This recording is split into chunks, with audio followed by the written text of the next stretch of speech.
বাংলাদেশের সকল সীমান্তে আপনার জন্য আমরা লাল গালিচা প্রস্তুত করে রেখেছি। বাংলাদেশের সকল ফুলের বাগান থেকে আপনার জন্য ফুলের মালা রেডি করে রাখা হয়েছে।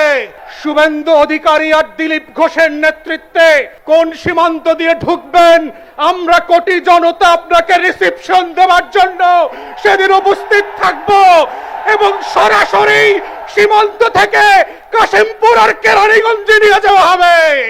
যারা বোধ করছেন 24-এর গণ অভ্যুত্থানে যারা বুক চেতিয়ে রক্ত দিয়ে বুলেটকে সামনে রেখে শত বাধা উপেক্ষা করে বাংলাদেশকে শুধু আওয়ামী ফ্যাসিবাদ না দিল্লির আধিপত্যবাদ থেকে মুক্ত করেছে, তাদেরকে এনডিটিভিতে আর রয়টার্সে রাতের আধারে ইমেইলে সাক্ষাৎকার দিয়ে বাংলাদেশের মানুষকে ভয় দেখাবেন, সেই ভয়ের রাজ্যে আমরা বাস করি না। শত শত হাজার হাজার লক্ষ লক্ষ আবু সাইদ মুগ্ধরা বুক চিতিয়ে বাংলাদেশের প্রান্তে প্রান্তে সীমান্তে সীমান্তে পাহারাদার হয়ে বসে আছে বাংলাদেশের লাল সবুজের পতাকাকে হেফাজত করবার জন্য।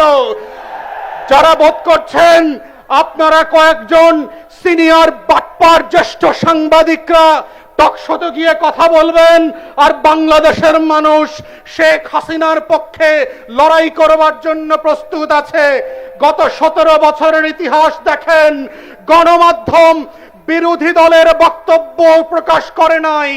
টকশোতে বিএনপি জামাতের বক্তব্য ছিল না, কোন গণমাধ্যম তাদের খবর বক্তব্য পর্যন্ত প্রকাশ করায় আদালতের নিষেধাজ্ঞা ছিল।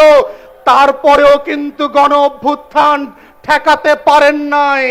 মাথায় রাখেন, শুধুমাত্র গণমাধ্যমের ইতিহাস দিয়ে, শুধুমাত্র আওয়ামী ফ্যাসিবাদের কিছু দালালদেরকে দিয়ে টকশো করিয়ে বুদ্ধিদীপ্ত ভাবে বাংলাদেশকে আবার আওয়ামী রাজকরণ করবেন, সেই বাংলাদেশ দিল্লিতে ফিরবে, সোনার বাংলায় ফিরবে না।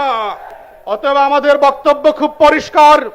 আমরা সরকারকে বলছি, বিভিন্ন জায়গায় বরিশাল সহ আমরা খবর পাচ্ছি আপনাদের দলের নেতা কর্মীদের পৃষ্ঠপোষকতায় আর্থিক লেনদেনের মাধ্যমে আওয়ামী লীগের গুন্ডা পান্ডারা পুনর্বাসিত হচ্ছে।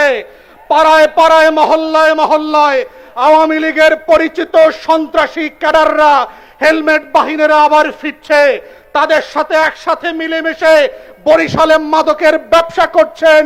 আমরা কিন্তু সবকিছু জানি। প্রশাসনকে বলছি, সরকারকে বলছি, আওয়ামী লীগকে পুনর্বাসনের ইতিহাস ভালো হয় নাই। আপনার বাবার ইতিহাস থেকে শেখেন, আপনার মায়ের ইতিহাস থেকে শেখেন, 111-এর ইতিহাস থেকে শেখেন। এই দজ্জালকে যদি পুনর্বাসনের চেষ্টা করেন, দজ্জাল পুনর্বাসিত হবে না, আপনারা নির্বাসিত হয়ে যাবেন।